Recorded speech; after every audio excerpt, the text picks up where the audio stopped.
هلو صباح الخير. النهاردة طبعا عندنا يوم شاق شوية، هنروح الجيم وهنعمل كذا حاجة في نفس الوقت، فتعالوا اخدكم معايا في يومي. طبعا غسلت اسناني واشيب الغسول ايدي بالصابون نار اول حاجة، وبعد كده بدأت اعمل حاجة سخنة اشربها واعمل البيض عشان يومي كان بادئ بدري والمفروض هنزل التمرين بدري، فانا حاولت ان انا اقوم بدري بقدر المستطاع وابدأ اعمل وجبتي بتاعة الفطار بدري. الطبق ده عبارة عن موز وشوفان وزبادي وعسل ابيض، والطبق طبعا التاني بيض لا غنى عنه يعني. عارفين ان الشتا بيكسل، فانا حرفيا كنت مكسلة بس قمت ولبست وجهزت عشان انزل الجيم، وده كان الاوتفيت بتاع النهاردة. قولي رأيكوا فيه ايه؟ ودي الشوزة برضه.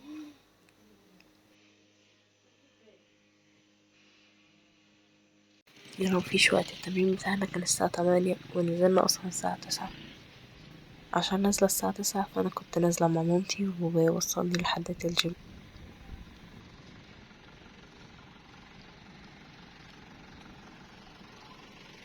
على قد ما الجو كان مغيم جدا، بس انا حقيقي بحب الجو ده جدا، وانا في نص التمرين لقيت الجو كان بيشتي جامد، بس يعني it's fine عادي، الموضوع كان لذيذ، وانا حتى مكنتش مثلا سقعانة وكده. انا لما خرجت سقعت، بس وانا في التمرين كان عادي.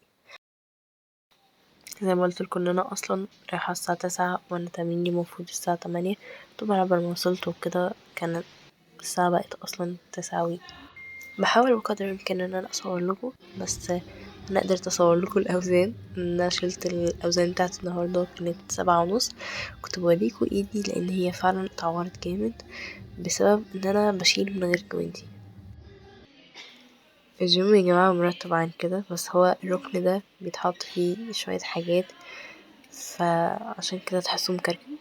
بس وانا كنت بعمل التمرين دي اصلا كانت اخر عدة، فيعني قلت استغل الموضوع ان انا اصور طالما مفيش حد في الجزء ده.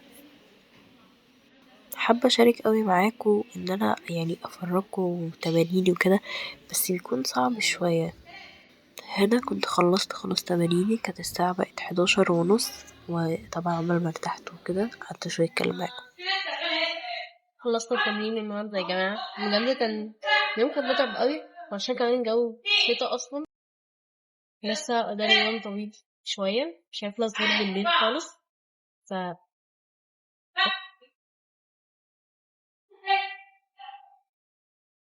لسه شكله كيوت مع ان الجو صعب.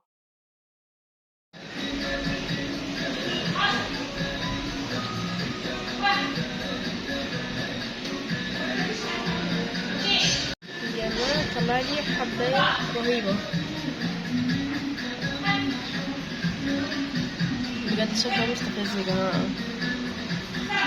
المفروض هنقوم نجري عشان نلبس عشان نلحق نروح وكده، بس انا قلت اقعد استريح شوية عشان جسمي بجد معملش قد كده. استنوا اوريكوا الجو تحت عامل ايه. طبعا انا كنت نازله من البيت من غير الجاكيت، بس كنت اخدها معايا في الشنطه عشان كنت عامله احتياطاتي ان الدنيا فعلا هتشتي. زي ما قلتلكوا على قد ما الجو فعلا كان برد جدا، بس انا بحب الجو ده جدا.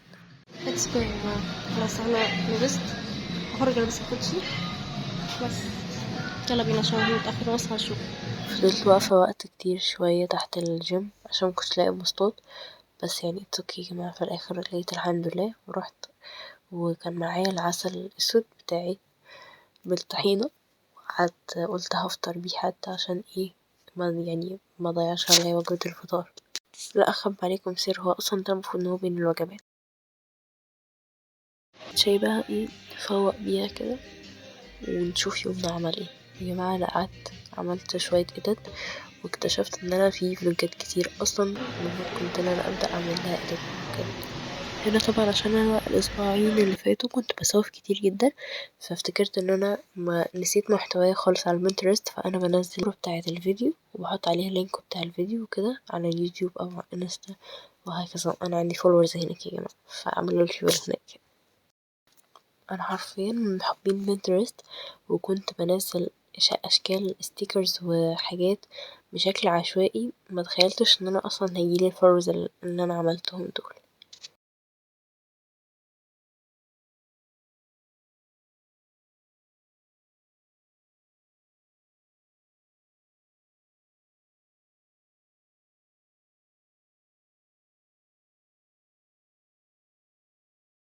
تعالوا بقى زي ما انا قلتلكوا ان احنا هنبدأ نظبط الغلاف بتاع الفيديو بتاع النهاردة اللي انا بعمله فويس اوفر ده اوفر فانا اوريدي كنت عملتها بس كانت محتاجة شوية تريكات كده، يعني كنت حاسة ان انا عايزة اضيفهم اكتر، فانا بدأت اظبطهم. انا كنت في الاول كنت عاملاها على التليفون يا جماعة، فعشان كده حاولت ان انا اعملها على التابلت عشان اصور لكم وتشوفوها اكتر يعني التفاصيل وكده.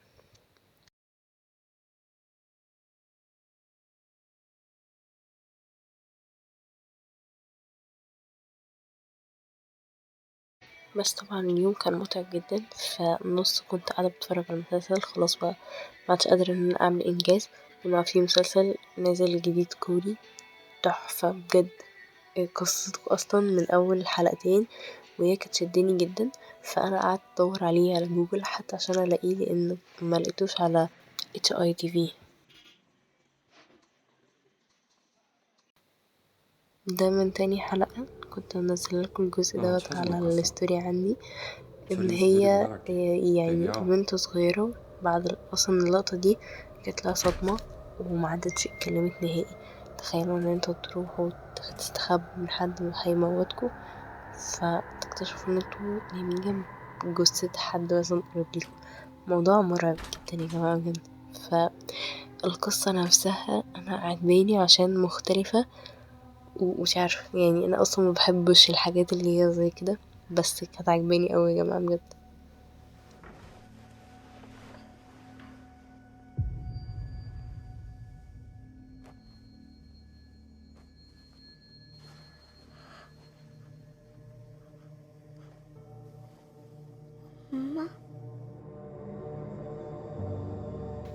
بقيت اللقطة دي ان عمها اجى لحقها. لو حابين تعرفوا المسلسل اكتر وكده يعني ايه قولولي، حتى ان انا ممكن الخص لكم حاجات وكده. بس مامتي واختي كانوا عند صاحبة اختي فرحت لهم هناك.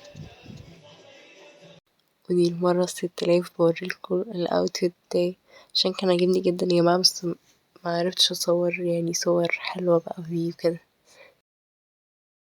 يا جماعة عايزة اقول لكم، استنوا اقول لكم، العربية كانت واقفة من فترة كبيرة جدا، فاحنا كنا بنحط لها مية لان ماما مشت بس بيها جزء بسيط والمية كلها فيها قلت. طبعا احنا عارفين المشكلة، بس العربية كانت واقفة بقالها كتير، يعني انا لقيت ماما جاية بيها اتصدمت اصلا.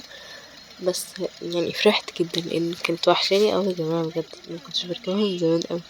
يعني انا كنت بدأت احس ان احنا اصلا معندناش عربية الحمد لله بجد على النعمة ديت يعني، يعني اتمنى ان فعلا تدوم لينا وان شاء الله يعني ايه. يا جماعه انا عايزه اقول لكم انها ما ركبناش عربيتنا دي من يعني من قد ايه، من يجي 3 شهور مثلا ولا حاجه، كنا تحت البيت بس عشان كانت بايظه وكده. طب انا دلوقتي في طريقنا للبيت وكانت الساعه اجت 10:30، وانا حرفيا يا جماعه كنت خلاص فصلت لان انا من الساعه 8 الصبح وانا في الشارع.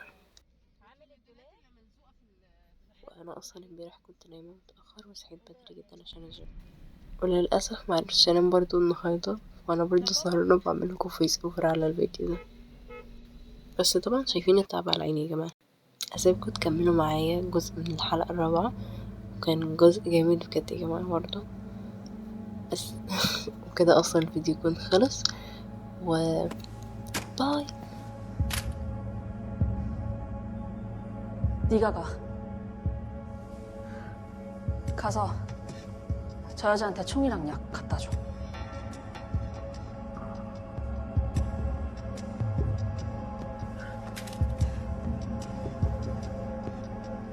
알았어.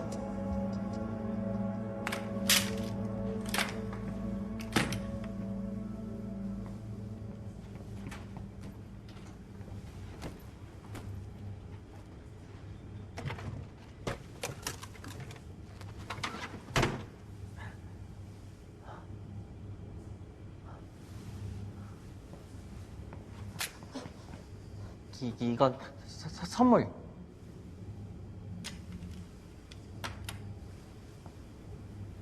비니 좀 주면 안 되나?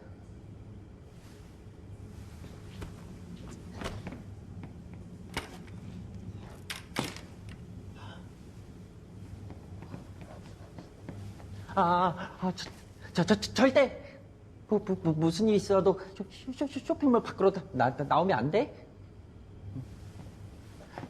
꼭 안 돼.